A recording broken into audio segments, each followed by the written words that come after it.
ഇതെന്തോ ഇതെന്തോ വല്ലാതിരിക്കുന്നേ. ഓ ഭയങ്കര ചൂടമ്മ. ഇതെന്താ ഇവർ രണ്ടുപേരും ഇങ്ങനെ നേരത്തെ കയറിയേ? അവർക്കും ചൂടെടുത്തിട്ടാന്ന് തോന്നുന്നു അകത്ത് കയറി ഇരിക്കുക കണ്ടോ. എന്നാൽ ഇച്ചിരി നേരം കുറച്ച് സമയം AC ഇട്ടിരുന്നൂടെ? AC ഒക്കെ ഇടുവാണെങ്കിൽ കഴിഞ്ഞ തവണത്തെ ബില്ല് കണ്ടില്ലേ, 6000 രൂപയായി കഴിഞ്ഞ പ്രാവശ്യത്തെ ബില്ല്. ഓഹോ, ഇപ്പതാ ഇവര് രണ്ടുപേരും നേരത്തെ ഇവർക്കും ചൂടൊട്ടും സഹിക്കാൻ വയ്യായിരിക്കും കേട്ടോ. എന്തോ ഒരു ഇവാ കുട്ടോ എന്നാടാ കിടക്കുന്നേ? AC ഫുൾ ടൈം ഇട്ടാലും ഒരുപാട് പൈസ ആവത്തില്ലേ? ഇപ്പൊ അങ്ങനെയൊക്കെ നമുക്കൊരു കാര്യം ചെയ്യാമെന്നോ. ഇപ്പൊ നമ്മുടെ അപ്പുറത്തെ രാധാകൃഷ്ണനൊക്കെ സോളാർ വെച്ചിട്ടുണ്ട്. അവര് വെച്ചിടത്താണെന്നുണ്ടെങ്കിൽ നമുക്കിത് എന്താ വെച്ചാല് എല്ലാ കാര്യങ്ങളും അവര് ചെയ്തോളൂ എന്ന് പറഞ്ഞേ. അപ്പൊ നമ്മളൊന്നും അറിയണ്ട, എല്ലാ ബാങ്കിങ് സംബന്ധമായിട്ടുള്ള കാര്യങ്ങളും ബാക്കി കാര്യങ്ങളും എല്ലാം അവര് ചെയ്തോളൂ എന്ന് പറഞ്ഞു. നമുക്ക് അങ്ങനെ ആയെങ്കിലും പോയി അന്വേഷിച്ചാലോ? നമ്മുടെ ഇവിടെ പെരുന്നേലെ ചങ്ങനാശ്ശേരിയില് സോളാർ വേൾഡ് എന്ന് പറഞ്ഞ ഒരു ഇതിന്റെ ഇൻസ്റ്റാൾ ചെയ്യുന്ന കമ്പനിയുണ്ട്. അപ്പൊ നമുക്കെന്നാ അവിടെ പോയെന്ന് അന്വേഷിക്കാം. നമുക്ക് ഇന്ന് തന്നെ പോവാം. അങ്ങനെ ആയിക്കോ, ഒരു കാര്യം ചെയ്ത് റെഡി ആയിക്കോ, നമുക്ക് പോയിട്ട് വരാം കേട്ടോ. ഇവർക്കൊന്നും ഒട്ടും ചൂട് സഹിക്കാൻ വയ്യ. അവൻ കിടക്കുന്നുണ്ടോ? ഫാൻ ഇട്ടിട്ടൊന്നും ഇതും ഇല്ലെന്നേ, വോൾട്ടേജും ഇല്ല. അതേ കൊണ്ട് ഫാൻ്റെ ഒന്നും സ്പീഡില്ല, വോൾട്ടേജും ഇല്ല. അതാവുന്ന സമയത്ത് നമുക്ക് ഇൻവെർട്ടർ വേണ്ടെന്നാണ് പറഞ്ഞത്. ഏതാണ്ട് പിന്നെ ഇതിൻ്റെ 3 ഗ്രേഡുകളിൽ കൂടിയ ഗ്രേഡിനാണെന്നുണ്ടെങ്കിൽ ഇൻവെർട്ടർ ഒന്നും വേണ്ട, ഫാനും AC മോട്ടറും എല്ലാം അത് വർക്കാവുമെന്ന് പറയും. നമുക്കാവുന്ന അന്വേഷിക്കാമേ. ഓക്കെ. നമ്മൾ ഇപ്പോഴത്തെ ചൂടിനെ പറ്റിയൊക്കെ ഉള്ള ഭയങ്കര ഒരു പ്രയാസമായിട്ട് വന്നിരിക്കുകയാണ്. നമുക്ക് ചൂടൊന്നും ഇപ്പോൾ ഫാനിട്ടാലും ചൂടൊന്നും അത്ര താങ്ങാൻ പറ്റുന്നില്ല. പക്ഷെ നമുക്ക് AC ഉണ്ടെങ്കിലും AC ഇട്ട് മുതലാക്കാൻ പറ്റുന്നില്ല, ഭയങ്കര കറണ്ട് ബില്ല. അപ്പോൾ ഞങ്ങൾ അതുകൊണ്ടൊരു തീരുമാനമെടുത്തു, ഒരു സോളാർ വെക്കാമെന്നുള്ള രീതി. അതെ. അപ്പോൾ നമ്മുടെ പെരുന്ന NSS കോളേജിൻ്റെ മുന്നിലായിട്ട് സോളാർ വേൾഡ് എന്ന് പറഞ്ഞൊരു ഓഫീസ് പ്രവർത്തിക്കുന്നുണ്ട്. ഇപ്പം തന്നെ അവിടെ പോയി ഒന്ന് അന്വേഷിക്കാം. ഞങ്ങളിപ്പം അങ്ങോട്ട് പോകാൻ വേണ്ടി ഇറങ്ങിയതാണ്. അപ്പോൾ നമുക്ക് അവിടെ ചെന്നിട്ട് അവിടുത്തെ ഓഫീസും അതിൻ്റെ മാനേജരെയും ഒക്കെ കണ്ട് നമുക്ക് സംസാരിച്ചിട്ട് അതിനെപ്പറ്റിയുള്ള വിവരങ്ങളൊക്കെ നമുക്കൊന്ന് ആരായാം. ഞങ്ങൾ സോളാർ വേൾഡിൻ്റെ അടുത്ത്. അപ്പം ഞങ്ങൾ റോഡ് ക്രോസ് ചെയ്യുന്ന സൂക്ഷിക്കണേ. വണ്ടി ഭയങ്കര സ്പീഡിലാണ് വരുന്നത്, ടൗണിലാണെങ്കിൽ പോലും. ഇവിടെ സോളാർ വേൾഡിൻ്റെ നമ്പർ കൊടുത്തിട്ടുണ്ട്. നിങ്ങൾക്ക് ആർക്കെങ്കിലും ആവശ്യമുണ്ടെങ്കിൽ ആ നമ്പറിലോട്ട് വിളിച്ചാൽ മതി. അവർ അത് കൂടാതെ ഞങ്ങൾ ഡിസ്ക്രിപ്ഷനിലും നമ്പർ കൊടുക്കും. ഡിസ്ക്രിപ്ഷനിൽ കൊടുക്കാം, അതും നോക്കി വിളിച്ചാൽ മതി. പിന്നെ കമൻറ്റ് ബോക്സിൽ എന്തെങ്കിലും ആവശ്യമുണ്ടെങ്കിൽ ഇട്ടാൽ മതി. അപ്പം അവിടെ ചെന്ന് കഴിഞ്ഞാൽ നിങ്ങൾക്ക് എല്ലാ സംശയങ്ങൾക്കും എല്ലാം അവർ ക്ലിയർ ചെയ്ത് തരും.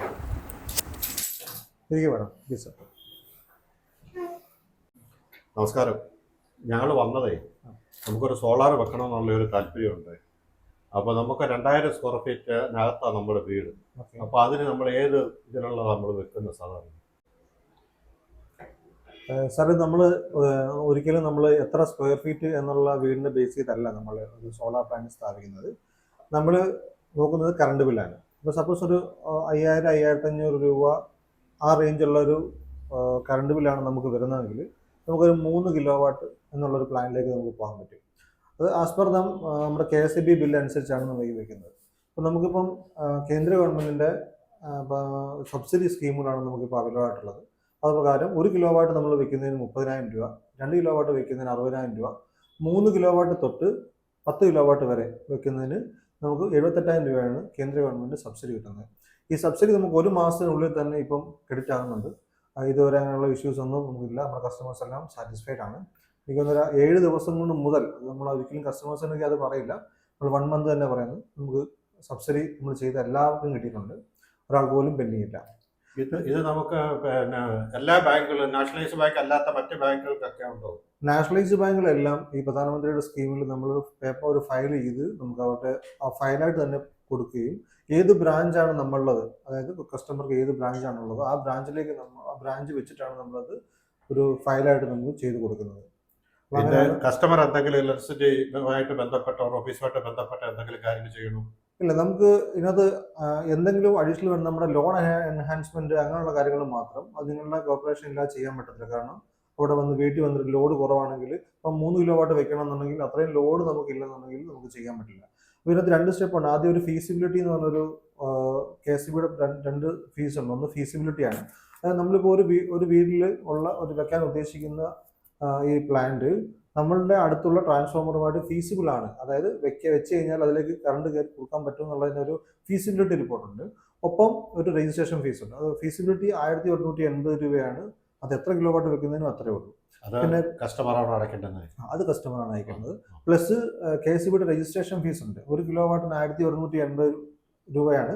അത് ഇൻറ്റു എത്രയാണ്, 3 ആണ് 3, 5 ആണ് 5, അങ്ങനെയാണ് രജിസ്ട്രേഷൻ ഫീസ് വരുന്നത്. അതിൻ്റെ 80% നമുക്ക് കസ്റ്റമർക്ക് തന്നെ കിട്ടുന്നതുകൊണ്ട് ഈ 2 ഫീസ് മാത്രമാണ് നമ്മൾ കസ്റ്റമറുടെ അഡീഷണൽ ആയിട്ട് വാങ്ങിക്കുന്നത്. നമുക്കല്ലാതെ ബാങ്ക് സംബന്ധമായിട്ട് മാഡത്തിന് എന്തോ ബാങ്ക് സംബന്ധമായിട്ടുള്ള കാര്യങ്ങളൊക്കെ ചെയ്യുന്നത് ചിഞ്ചു ആണ്. ചിഞ്ചുവായിട്ടൊന്ന് ഫസ്റ്റ് ഓഫ് ഓൾ നമുക്ക് എല്ലാ നാഷണലൈസ്ഡ് ബാങ്കിലാണ് നമുക്ക് ഈ ലോൺ കിട്ടുന്നത്. ഈ ലോണിൻ്റെ പേര് ജൻസമൃദ്ധ് എന്ന് പറഞ്ഞിട്ട് PM സൂര്യഗറിലുള്ള ഒരു ലോണാണ്. ഇത് നമ്മുടെ ഡൊമസ്റ്റിക് സെക്ടർ, അതായത് നമ്മുടെ വീടുകളിൽ വെക്കാൻ വേണ്ടിയിട്ടുള്ള സോളാർ ലോണാണിത്. അതിന് നമുക്ക് 6% ഇൻട്രസ്റ്റ് ആണ് ഒരു 3 കിലോ വാട്ട് തൊട്ട് വരുന്നത്. അത് കഴിഞ്ഞാൽ പിന്നെ 8.59 ആ റേറ്റാണ് വരുന്നത്. അതിനകത്ത് നമ്മൾ തന്നെയാണ് പേപ്പറും അതിൻ്റെ കാര്യങ്ങളെല്ലാം ചെയ്ത് കൺസ്യൂമറിന് കൊടുക്കുന്നത്. എന്നിട്ട് കൺസ്യൂമർ ലാസ്റ്റ് വന്ന് ബാങ്കിൽ വന്ന് സൈൻ ചെയ്യുക എന്നുള്ള പ്രൊസീജിയർ മാത്രമേ ഉള്ളൂ കൺസ്യൂമറിൻ്റെ ഭാഗത്തുനിന്ന് വരുന്നത്. അതിനകത്ത് വരുന്നത് കൺസ്യൂമറിൻ്റെ KYC ഫുള്ള് വരും. പിന്നെ അതിന് സിബിൽ ഒരു 600-700 അത്രയും മതി. പക്ഷേ റൈറ്റ് ഓഫ് ആയ കേസ് നമ്മൾ എടുക്കത്തില്ല, ബാങ്കിൽ അവർ റിജക്റ്റ് ചെയ്യും. ബാക്കി അല്ലാത്ത ഓൾമോസ്റ്റ് എല്ലാം നമ്മൾ ലോൺ കിട്ടുന്നുണ്ട്. പിന്നെ നമ്മുടെ വീടും നമ്മുടെ വീടിൻ്റെ കരമടച്ച രസീത് ഉള്ള ആളുടെ പേര് തന്നെ ആയിരിക്കണം ഇലക്ട്രിസിറ്റി ബില്ല്. അങ്ങനെയുള്ള ആൾക്ക് മാത്രമേ നമുക്ക് ഈ ലോൺ കിട്ടുകയുള്ളൂ. റൈറ്റ് ഓഫ് എന്ന് പറഞ്ഞാൽ എന്താ ഉദ്ദേശിക്കുന്നത്? റൈറ്റ് ഓഫ് എന്ന് പറഞ്ഞാൽ നമുക്ക് നേരത്തെ ലോൺ എടുത്തിട്ട് അടയ്ക്കാതെ വരുന്ന എന്തെങ്കിലും കേസുകളോ അങ്ങനെയൊക്കെ ഉണ്ടെങ്കിൽ നമുക്ക് ഈ ലോൺ കിട്ടും. അപ്പൊ നമ്മൾ കൺസ്യൂമറിനോട് കറക്റ്റ് അത് ചോദിച്ചിട്ടാണ് നമ്മൾ ലോൺ എടുക്കുന്നത്. സാറേ, ഇപ്പൊ എത്രയാണ് നമുക്ക് കറണ്ട് ബിൽ എക്സിസ്റ്റിംഗ് ആയിട്ട് വരുന്നത്? നമുക്ക് നോർമലി വരുന്നവർ 6500-7000 ഇടയ്ക്ക് വരുന്നുണ്ട്. നമുക്കൊരു 5500, അത് 5500-6000 രൂപ വരെ ഉള്ളതെന്നുണ്ടെങ്കിൽ നമുക്കൊരു 3 കിലോ വാട്ട് വെച്ചാൽ മതിയാകും, പവർ പ്ലാന്റ് വെച്ചാൽ മതി. അതിന് മേളിൽ വരുന്നതെന്ന് വെച്ചാൽ നമ്മൾ അഡീഷണൽ AC പ്ലാൻ ചെയ്യുന്നുണ്ടെങ്കിൽ, അല്ലെങ്കിൽ EV എടുക്കാൻ ഉദ്ദേശിക്കുന്നുണ്ടെങ്കിൽ, EV ഒക്കെ ഒരു ദിവസം തന്നെ അത്യാവശ്യം നല്ല ഓട്ടോ ഒക്കെ ഉണ്ടെന്നുണ്ടെങ്കിൽ ഇപ്പൊ എനിക്കൊക്കെ ഒരു 10 യൂണിറ്റ് വരെയൊക്കെ ഒരു ദിവസം ആവശ്യം ഉണ്ടാവും. അപ്പോൾ അതുകൂടെ കാൽക്കുലേറ്റ് ചെയ്തിട്ട് സാറൊന്ന് പ്ലാൻ ചെയ്ത് പറയുകയാണെങ്കിൽ അതനുസരിച്ച് ഞാൻ ഒരു കറണ്ട് ബില്ലും എനിക്ക് തരാണെങ്കിൽ അത് ഞാൻ സെറ്റ് ചെയ്തിട്ട് അതിനനുസരിച്ചിട്ട് പവർ പ്ലാൻ ഞാൻ സജസ്റ്റ് ചെയ്യാം. അപ്പോൾ അതിന് മേലുണ്ടെങ്കിൽ 5 കിലോ വാട്ട് എന്നുള്ളൊരു പ്ലാൻ, 4-5 അങ്ങനെ എല്ലാം നമുക്ക് ചെയ്യാൻ പറ്റും. അപ്പോൾ 5 കിലോ വാട്ട് എന്നുള്ള പ്ലാനിലേക്ക് നമുക്ക് പോകേണ്ടി വരും. അപ്പോൾ അങ്ങനെ പോയി കഴിഞ്ഞാൽ ഇപ്പോൾ എക്സിസ്റ്റിംഗ് ആയിട്ട് 78,000 രൂപ സബ്സിഡി ഉണ്ട്. പിന്നെ വിമുക്ത പഠനം അങ്ങനെ എന്തെങ്കിലും ആണെന്നുണ്ടെങ്കിൽ ഇപ്പോൾ റീസെൻ്റ്ലി ഇപ്പോൾ വിമുക്ത ഭടന്മാർക്കും അവരുടെ വിധവകൾക്കും ഒരു 12,000 രൂപ അഡീഷണൽ സബ്സിഡി, അതായത് 78,000 രൂപ കൂടാതെ സബ്സിഡി നമുക്ക് വരുന്നുണ്ട്. 90,000 കിട്ടുന്നുണ്ടല്ലേ? 90,000 മൊത്തം അവർക്ക് കിട്ടുന്നുണ്ട് അങ്ങനെയുള്ള ആളുകൾക്ക്. അപ്പം അങ്ങനെ എന്തെങ്കിലും ആണെങ്കിൽ സാർ അത് പറഞ്ഞു കഴിഞ്ഞാൽ അത് ഞാൻ അതും കൂടി ഞാൻ പേപ്പർ വർക്ക് ചെയ്യുന്ന കൂട്ടത്തിൽ അതൊക്കെ ചെയ്തു വിടാം. അപ്പോൾ നമ്മളിപ്പോൾ ചെയ്യുന്ന പാനലുകൾ എന്ന് വെച്ചാൽ അദാനി ടോപ്പ് വൺ ആണ് നമ്മൾ പാനൽ, അദാനിയും വാരിയാണ് നമ്മൾ ഏറ്റവും കൂടുതൽ ചെയ്തിരിക്കുന്നത്. പിന്നെ പ്രീമിയർ ചെയ്യുന്നുണ്ട്. അങ്ങനെ നമ്മുടെ റിക്വയർമെന്റ് അനുസരിച്ച്, കസ്റ്റമറുടെ റിക്വയർമെന്റ് അനുസരിച്ചാണ്. പോളിക്യാബിൻ്റെയാണ് ഇൻവെർട്ടർ നമ്മൾ യൂസ് ചെയ്യുന്നത്. പിന്നെ എർത്ത് 4 എണ്ണമാണ് യൂസ് ചെയ്യുന്നത്. പിന്നെ കോപ്പറാണ് നമ്മൾ എർത്തിനായിട്ട് ഉപയോഗിക്കുന്നത്. അപ്പോൾ അങ്ങനെ നമ്മുടെ സ്പെസിഫിക്കേഷൻ ഉണ്ട്. പിന്നെ നമുക്ക് 3 കമ്പനിയുടെ അപ്പോളോയുടെ പൈപ്പ് തന്നെയാണ് നമ്മൾ സ്ട്രക്ചർ വർക്കായിട്ട് പൂർണ്ണമായിട്ട് ഉപയോഗിക്കുന്നത്. പിന്നെ കോസ്റ്റൽ ബിൽറ്റ് അങ്ങനെ എന്തെങ്കിലും ഉണ്ടെങ്കിൽ അഡീഷണലി GI വല്ലതും വേണമെന്നുണ്ടെങ്കിൽ അതിന് മാത്രം നമുക്ക് അഡീഷണലി പേയ്മെന്റ് വരുന്നത്. ഇതിന്റെ പിന്നെ സർവീസ് ഒക്കെ എങ്ങനെയാണ്? സർവീസ് 5 വർഷത്തേക്ക് നമ്മൾ 6 മാസം കൂടുമ്പോൾ വാഷിംഗ് കംപ്ലീറ്റ് മെയിൻ്റെനൻസ് വാറണ്ടി, നമ്മളുടെ service maintenance completely absolutely free ആണ്. അപ്പോൾ അതുവരെയുള്ള 5 വർഷത്തേക്ക് ആ രീതിക്ക് തന്നെയാണ് നമ്മൾ ചെയ്യുന്നത്. പ്രോപ്പറായിട്ട് ഇപ്പോൾ നമ്മൾ സർവീസ് ചെയ്യുന്നുണ്ട്. പുറത്തുനിന്നുള്ള സർവീസ് നമ്മളിപ്പോൾ എടുക്കുന്നുണ്ട്. കാരണം അങ്ങനെ ഇപ്പം ഒത്തിരി എൻക്വയറി വരുന്നതുകൊണ്ട് അതും നമ്മൾ ചെയ്യുന്നുണ്ട്. പിന്നെ വേറെ നമുക്ക് ഇതിനകത്ത് നമുക്ക് കസ്റ്റമേഴ്സിനായിട്ടുള്ള എന്തെങ്കിലും ഡൗട്ട് ക്ലിയർ ചെയ്യാനായിട്ടുള്ള നമുക്ക് കോൺടാക്ട് നമ്പറോ അങ്ങനെ നമ്മുടെ ഫീൽഡ് ഓഫീസർമാരൊക്കെ നമ്മുടെ അടുത്ത് വരുമോ നമ്മൾ ഇതിനെപ്പറ്റി അന്വേഷിച്ച് കഴിഞ്ഞാൽ? തീർച്ചയായിട്ടും നമുക്കിപ്പോൾ 9605794161 എന്നുള്ള നമ്പറുണ്ട്. 9947705507 ഇത് രണ്ടാണ് മെയിനായിട്ട് നമുക്ക് നമ്മുടെ ഒഫീഷ്യൽ നമ്പറായിട്ട് നമ്മൾ വന്നിരിക്കുന്നത്. ഏത് തരത്തിലുള്ള എൻക്വയറിക്കും നമുക്ക് കോൺടാക്ട് ചെയ്യാം ഈ നമ്പറിൽ. എന്തൊരു അഡീഷണൽ ഡൗട്ട്സോ കാര്യങ്ങളോ ഉണ്ടെങ്കിൽ നമുക്കത് തരിക. നമുക്ക് ഈ പാനലിനെ നമുക്കിപ്പോൾ ഈ ലൈറ്റനിങ് അറസ്റ്റർ ആയിട്ടുള്ള അങ്ങനെ എന്തെങ്കിലും വെക്കുന്നുണ്ടോ? ലൈറ്റിംഗ് അറസ്റ്റർ ഉണ്ട്. അടുത്ത് 4 എർത്ത് വരുന്നുണ്ട്. 2 എണ്ണം പ്യൂർ കോപ്പറാണ്, 2 എണ്ണം നമുക്ക് ഇതിന്റെ കൂടെ തന്നെ ഉള്ളതാണ്. ഇതെല്ലാം ഇൻകോർപ്പറേറ്റ് ചെയ്തിട്ടാണ് നമ്മളുടെ വർക്ക് വരുന്നത്. നോർമൽ ഫ്ലാറ്റ് റൂഫിംഗ് നമുക്ക് അഡീഷണൽ ഒന്നും വരുന്നില്ല. അഡീഷണൽ ആയിട്ടുള്ള വർക്കുകൾ വരുന്ന സ്ഥലങ്ങളിൽ മാത്രം നമ്മൾ സൈറ്റ് വിസിറ്റിന് ശേഷം നമുക്കത് പറയാൻ പറ്റത്തുള്ളൂ. സാറേ, ഒരു ഡൗട്ട് ചോദിച്ചോട്ടെ. അപ്പോൾ നമ്മുടെ ഈ ഇലക്ട്രിസിറ്റിയുടെ ബില്ല് വരുന്നതിൻ്റെ നമ്മൾ ഉപയോഗിക്കുന്ന കറണ്ട് കഴിഞ്ഞ് ബാക്കിയുള്ള കറണ്ട് ഇലക്ട്രിസിറ്റി എടുക്കുമെന്ന് പറയുന്നു. അതിൻ്റെ പൈസയൊക്കെ നമുക്ക് എങ്ങനെയാണ് അവർ തരുമോ? അത് വർഷത്തിലൊരിക്കലാണ് നമ്മളിപ്പോൾ എക്സിസ്റ്റിംഗ് ആയിട്ട് വെച്ചിരിക്കുന്ന എല്ലാവരും കിട്ടുന്നുണ്ട്. അത് വർഷത്തിലൊരിക്കലാണ് നമ്മൾ കിട്ടുന്നതെന്നുള്ള മാത്രമേ ഉള്ളൂ. കാരണം എന്ന് വെച്ചാൽ നമുക്ക് ഓരോ മാസവും നമ്മളുടെ അഡീഷണൽ വരുന്നത് ഇപ്പോൾ ഒരു മാസം നമ്മൾ കുറച്ചേ ഉപയോഗിച്ചുള്ളൂ, അടുത്ത മാസം നമ്മൾ കൂടുതൽ ഉപയോഗിക്കുകയാണെങ്കിൽ അത് ടാലി ആണ് അവസാനം ഒരു വർഷത്തിൽ ഒരിക്കൽ മാത്രമാണ് സെറ്റിൽ ചെയ്യുന്നത്. നമ്മൾ വൺസ് നമ്മൾ ഇൻസ്റ്റാൾ ചെയ്ത് കഴിഞ്ഞാൽ നമുക്ക് ഉണ്ടാകുന്ന 2 ഡൗട്ടാണ്. നമുക്ക് അത് കഴിഞ്ഞ് എത്ര രൂപ വരും. നമ്മളുടെ നോർമൽ കൺസപ്ഷൻ ആണെങ്കിൽ, നമ്മൾ കാൽക്കുലേറ്റ് ചെയ്ത് വെച്ചിരിക്കുന്ന യൂണിറ്റ് പ്രകാരമുള്ള കൺസപ്ഷൻ ആണെങ്കിൽ നമുക്ക് ബേസ് വെയർ മാത്രമേ വരത്തുള്ളൂ. അതായത് ഒരു 120 രൂപ അല്ലെങ്കിൽ 200 രൂപ, അത് നമ്മളുടെ ഫിക്സഡ് ചാർജ് നമ്മളെ എല്ലാവരുടെയും കറണ്ട് ബില്ലുണ്ടാവും, അത് മാത്രമേ നമുക്ക് വരത്തുള്ളൂ. സാർ നമുക്ക് പലരുടെയും ഡൗട്ടാണ് ഇപ്പോൾ ചോദിക്കാറുള്ളതാണ്, നമുക്ക് ഇപ്പോൾ കറണ്ട് പോയി കഴിഞ്ഞാൽ ഉപയോഗിക്കാൻ പറ്റുന്ന സിസ്റ്റം ഉണ്ടോ എന്നുള്ളത്. നമുക്ക് ഹൈബ്രിഡ് സിസ്റ്റം ഇപ്പോൾ അവൈലബിൾ ആണ്. നമുക്ക് 10 വർഷം ലിഥിയം ബാറ്ററിയുടെ വാറണ്ടിയോട് കൂടിയിട്ടുള്ള സിസ്റ്റം അവൈലബിൾ ആണ്. നമ്മൾ ഡൈയുടെ ബാറ്ററിയും ഇൻവെർട്ടറും വെച്ച് നമ്മൾ വർക്ക് ചെയ്യുന്നുണ്ട്. എന്തുകൊണ്ടാണ് ഇപ്പം നമ്മൾ സോളാർ വെക്കുക എന്നുള്ളതിൻ്റെ ഒരു 1-2 കാര്യങ്ങൾ എൻ്റെ ഒരു സജഷൻ ഞാൻ പറയാം. ഒന്ന്, നമ്മളുടെ അടുത്തുള്ള ട്രാൻസ്ഫോമർ കപ്പാസിറ്റി. ഇപ്പോൾ അടുത്തൊരു 300 വീടുകളുണ്ടെന്ന് കരുതുക. അവിടേക്കുള്ള ട്രാൻസ്ഫോമർ കപ്പാസിറ്റിയാണ് ഒരു 100 കിലോവാട്ടാണ്. ഒരു എക്സാമ്പിൾ എടുത്തു കഴിഞ്ഞാൽ അവിടുത്തെ ഒരു 30 വീട്ടുകാർ സോളാർ വെച്ച് കഴിഞ്ഞാൽ പിന്നെ നമുക്ക് സോളാർ വെക്കണമെന്ന് ആഗ്രഹമുള്ള ആളെ പോലും നമുക്ക് വെക്കാൻ പറ്റത്തില്ല. കാരണം ഫീസിബിലിറ്റി കിട്ടത്തില്ല.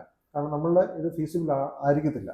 അന്നേരം നമുക്ക് ഈ ട്രാൻസ്ഫോമർ പിന്നീട് മാറുകയോ, അത് KSEBക്ക് ഒരു നല്ലൊരു ബേർഡനാണ്, നല്ലൊരു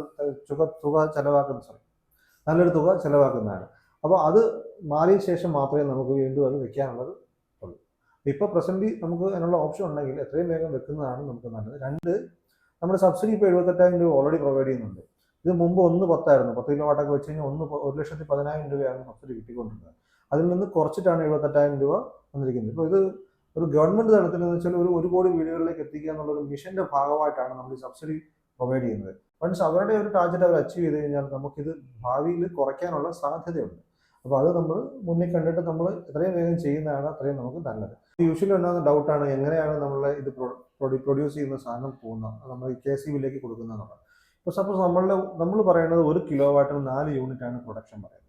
സപ്പോസ് നമ്മളൊരു 3 കിലോവാട്ട് വെച്ചിരിക്കുകയാണെങ്കിൽ 12 യൂണിറ്റ് നമുക്കൊരു ദിവസം പ്രൊഡക്ഷൻ വരും. ഇത് ആവറേജ് പ്രൊഡക്ഷനാണ്. ഒരിക്കലും എല്ലാ ദിവസവും ഇത് തന്നെ ആയിരിക്കണമെന്നില്ല. ചില ദിവസങ്ങളിൽ നമുക്ക് 18-19 കിട്ടുന്നതുകൊണ്ട്, ചില ദിവസങ്ങളിൽ അത് മഴ ടൈമൊക്കെ ആണെങ്കിൽ കുറഞ്ഞു പോകാനും സാധ്യതയുണ്ട്. അപ്പോൾ ആവറേജ് പ്രൊഡക്ഷനാണ് നമ്മൾ എപ്പോഴും പറയുന്നത്.